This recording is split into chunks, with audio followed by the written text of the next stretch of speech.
முதல்ல இயேசு கிறிஸ்து காலத்து வர்றதுக்கு முன்னாடி வரைக்கும் மரிக்கிற எல்லாருமே ஆவி அவங்க விட்டு பிரியும் போது அது பாதாளத்துக்கு தான் செல்லும். பாதாளத்துல போய் பாதாளத்துக்கு இறங்குகிற ஆவியில பாதாளம் ரெண்டா டிவைட் பண்ணப்பட்டது, கீழ் பாதாளம் மேல் பாதாளம். இதை நம்ம லாசரு ஐஸ்வர்யவான் கதையில நம்ம ஆண்டவர் சொல்லுவதை பார்க்கலாம். அந்த மேல் பாதாளம் ஆபிரகாமின் மடி என்று அழைக்கப்பட்டது. அங்கே இருக்கிறவங்க இளைப்பாறுதலுக்குள்ள இருந்தாங்க.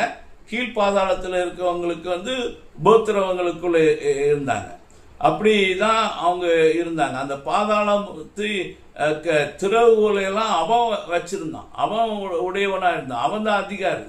அவன் போய் ஆண்டவரிடத்துல பாவம் செய்யற ஆத்மாவை சாகணும் அப்படின்னு சொல்லிட்டு உள்ள தண்டனையை நிறைவேற்றுகிறான் இருந்தான். அவன் மரணத்துக்கு அதிகாரியாக காணப்பட்டான். இவன் கையிலிருந்து அந்த அதிகாரத்தை பிடுங்கும்படியாக தான் இயேசு கிறிஸ்து இந்த உலகத்துல மனுஷனாக வந்தார்.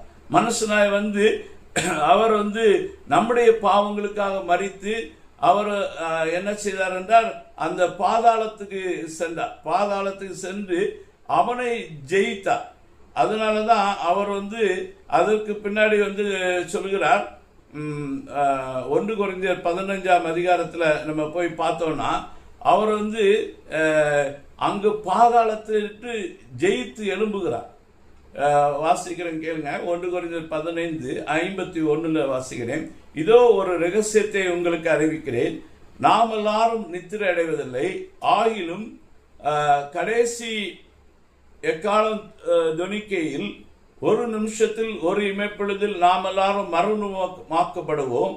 எக்காலம் தொனிக்கும், அப்பொழுது மரித்தோர் அழிவில்லாதவர்களாய் எழுந்திருப்பார்கள், நாமும் மறுமாக்கப்படுவோம். அழிவுள்ளதாகிய இது அழியாமையும் சாவுக்கேதுவாகிய இது சாவாமையும் தரித்து கொள்ள வேண்டும். அழிவுள்ளதாகிய இது அழியாமையும் சாவுக்கேதுவாக இது சாவாமையும் தரித்து கொள்ளும் போது மரணம் ஜெயமாக விழுங்கப்பட்டது என்று எழுதியிருக்கிற வார்த்தை நிறைவேறும். மரணமே உன் கூர் எங்கே, பாதாளமே உன் ஜெயம் எங்கே? மரணத்தின் கூர் பாவம், பாவத்தின் பலன் நியாயப்பிரமாணம். நம்முடைய கர்த்தராகிய இயேசு கிறிஸ்துவினாலே நமக்கு ஜெயம் கொடுக்கிற தேவனுக்கு ஸ்தோத்திரம்.